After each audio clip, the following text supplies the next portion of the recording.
سەرۆک وەزیرێن عێراقی محەممەد شیع سوودانی دیگە سەرۆکی کۆمسیۆنە بلندە هەڵبژارتنێن عێراقی لەسەر هەڵبژارتنێن پەرلەمانی کوردستانی جڤیانە ji بۆ ڕاکردنەوەن کێشە و بربەست و ئاستانگییان یەن پێشیا vê پرۆسەیە هەینە دخوازم زێدەتر بپرسم لەسەر vê مژارەیە ji hêjayê Hawar Mihemed peyvdarê mekteba helbijartinên partî ji pîrmam digelmeya hêjayê Hawar gelek bi xêr hatine Kurdistan 24 ji rûyê yasayî teknîkî ve hîç kêşeyek li pêşiya helbijartinên Perlemanê Kurdistanê maye زۆر سپاس بۆ ئێوە بە ڕۆژی ئێوە و تەواوی بینەرانی کوردستان 24 باش بێگومان ئەگەر کێشەش هەبێتن هەرچەندە هەست ناکرێت لە ڕووی قانونی و لە ڕووی یاسایی و لە هیچ ڕۆیەکی دیکە هیچ کێشەیەک بەرچاو ناکەوێت بەڵام ئێمە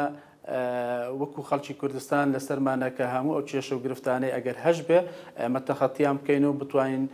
هەڵبژاردن لە وادەی دەستنیشانکراوی خۆی ئەنجام بدەین چکە هەمومان دەزانین کە لە هەرێمی کوردستان ئێستا فەراغێکی تەشریعی هەیە و مەنزومەی تەشریعی پەچی کەوتووە و پەرلەمان ناتوانێت بەرکەکانی خۆی هەڵبستێ بۆیە ئێستا ئێمە لە بەردەم سەنجی مەحەکداین لەوەی کە بتوانین هەڵبژاردن لە وادەی دەستنیشانکراوی خۆی ئەنجام بدەین خۆزگاش بمانتوانی باە کە ئەم هەڵبژاردنە زووتریش ئەنجام بدرێن بەڵام بەداخەوە وا دواکەوت بە شێوەیە کە کەوتە سەرەتای ساڵی داهاتوو ئێمە هیوادارین کە ئەو وادەیە هەڵبژاردننی تێدا بەڕێوە بچێت و هەموو لایەنەکان بە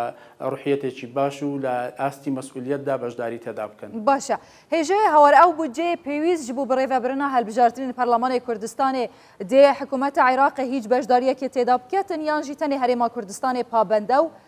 بودجە چەندە؟ بەڵێ بەخۆی مەساریفی هەڵبژاردنەکان بەشێکە لەو پشکە سیادیەکە بۆ هەڵبژاردنەکانی کوردستان و هەڵبژاردنەکانی عێراقیش لە چوارچەوەی مەسروفاتی سیادی عێراقدایە بێگومان دوای ئەو گۆڕانکاریانێکە لە کوردستان لە ڕوانگەی موچە و بودجەدا ئەنجام درا ئێستا وا پێویست دەکات کە حکوومەتی عێراق ئەو تەکلیفە لە ئەستۆ بگرێت بەڵام پێم وانە ئەوە کێشەیەک بیتن چونکە حکوومەتی هەرێمی کوردستان لە ڕوانگەی هەستکردنی بە بەرپرسیارەتی چەندین جار دووپاتی کردوتەوە کە ئەگەر هەر کێشەیەک لە ڕووی ئیداری و لە ڕووی داراییەوە هەبێ ئێمە دەتوانین ئەو کێشەیە چارەسەر بکەن و تا ئێستاش کۆمسیۆنی عێراقی ئەو کولفەیە دەستنیشان نەکردووە بە شێوەیەکی کۆتایی کە ئیعلان بکات بڵێ ئێمە پێویستیمان بەو مەبلەغە پارەیەک هەیە کە بڕەکەی ئەوەندەیە بەڵام پێم وانە کێشەیەک هەبێتن لە ڕوانگەی ئەوەی کە مەسائلی مەساریف و دارایی و ئەو بابەتانە هەبێت. باشە هێژەیە هەوار بەردەوامیە ناکۆکیین دناوبەرە پارتی و یەکێتی دێ ببنە ڕێگرک و دیسا هەڵبژاردنێن پەرلەمانی کوردستانی بهێنە پێک خستن و نەهێنەکردن ji ber ku gelek dengû li ser vê mijarê heye ku bi taybetî yekêtî naxwazî tev helbijartina bihênekirin divê demê de û bi yasa kevin ku hîç derfetek nebû biguherin. ئێمە وەکو پارتی دیموکراتی کوردستان هەمیشە جەخت لەسەر ئەوە دەکەینەوە کە ناکرێت هیچ کێشە و گرفتێکی دیکە تێکەڵ بە بابەتی هەڵبژاردن بکرێت چونکە هەڵبژاردن مافی خەڵکە و خەڵکی کوردستان بۆ ماوەی 4 ساڵ متمانەیان بە پەرلەمان و بە حکوومەت و بە موئەسەساتی قانونی لە هەرێمی کوردستان داوە بۆیە ناکرێت هیچ کێشەیەک تێکەڵی بابەتی هەڵبژاردن بکرێت ئێمە جەخت لەسەر ئەوە دەکەینەوە کە هەڵبژاردن بابەتێکی حیاتیە بەنسبەت بوون و نەبوونی قوارەی هەرێمی کوردستان بۆیە پێویست دەکات لەوەی کە هەڵبژاردن لە وادەی خۆی ئەنجام بدرێت بەنسبەت برادرانی یەکێتیش وڵا دەکرێت ئەو پرسیارە ڕوبەڕووی ئەوان بکرێتەوە من پێم وانە ئەوانیش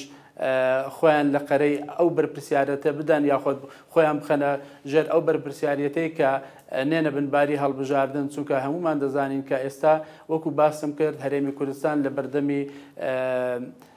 قۆناغێکی زۆر هەستیاردایە و لە مەرحەلەیەکی زۆر حەساسدایە هەمومان دەبێت هەست بە بەرپرسیارەتی ئەوە بکەین کە هەڵبژاردنەکانی پەرلەمانی کوردستان لە وادەی دەستنیشانکراوی خۆی ئەنجام بدرێت بۆ ئەوەی ڕوحیەتێکی باشتر و لایەنی قانونی بۆ موئەسەساتی خۆمان بجێڕینەوە و بتوانین پەرلەمان کارا بکرێتەوە بە شێوەیە کە یاساکان تەشریع بکات لە هەرێمی کوردستان و ئەو پێگە جوانە و ئەو سیما دیموکراسیە کە مؤسساتی حکوومەتی هەرێمی کوردستان و مؤسساتەکانی دیکە لە هەرێمی کوردستان هەیەیان بۆ ئەوانە بۆیان بجێڕینەوە بتوانین جارێکی دیکە لەسەر ئاستی نێودەوڵەتی متمانە بە مؤسساتی خۆمان بدەینەوە و ئیسپاتی بکەینەوە کە خەڵکی کوردستان تەواوی کێشە و گرفتەکانی ئەگەر هەش بێت بە شێوازی دیموکراسی دەتوانێت چارەسەریان بکات. باشە دەرهاقی مژارێ هیچ جوینێک دناوبەرە مەکتەبێن هەڵبژارتنێن پارتی و یەکێتی هاتیەکردن یان جی هون چاوەڕێ نەبکەن وەکو هەمومان دەزانین کە ماوەیەک بەر لە ئێستا تقریبان 2 مانگێک بەر لە ئێستا مەکتەبی سیاسی پارتی دیموکراتی کوردستان هەمیشە وەکو هەمیشە لە دوای کۆنگرەوە دەست پێشخەری ئەوەی کردووە کە کۆبوونەوەکان دەبێت بەردەوامیان هەبێ و ئەو کێشە و گرفتانەی ئەگەر هەبێت لە نێوان هەردوولادا دەبێت لە میانەی کۆبوونەوەکان چارەسەری گونجاویان بۆ بدۆزرێتەوە و هەر لەم ڕوانگەشەوە ئێمە هەمیشە جەخت لەسەر ئەوە دەکەینەوە کە تەنها دیالۆگ دەتوانێت و کۆبوونەوە و گفتوگۆ دەتوانێت ئەو کێشانە چارەسەر بکە.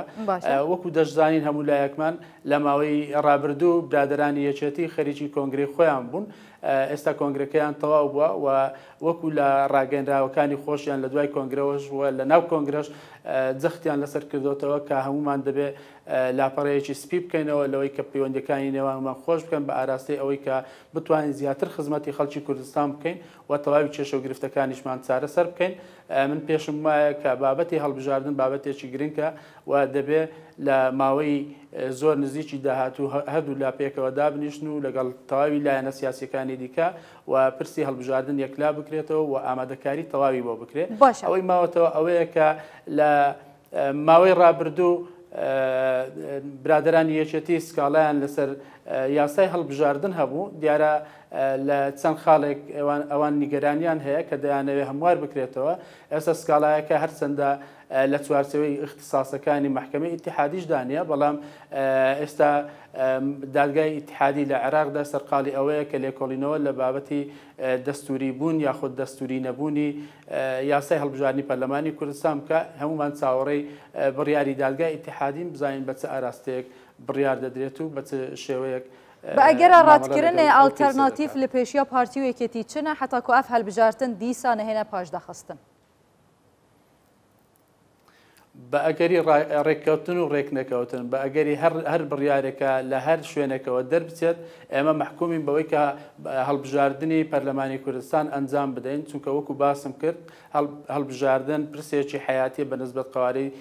سیاسی هەرێمی کوردستان و خەڵکی کوردستان بۆیە لە هەموو حالەتێکدا دەبێت جەخت لەسەر ئەوە بکەینەوە کە هەڵبژاردن لە وادەی دەستنیشانکراوی خۆی ئەنجام بدرێت چونکە بەدیلی ترمان نییە. باشە هێژای هەوار محەممەد پەیدارێ مەکتەبە هەڵبژارتنێن پارتیژی پیرمام گەلەک سپاس.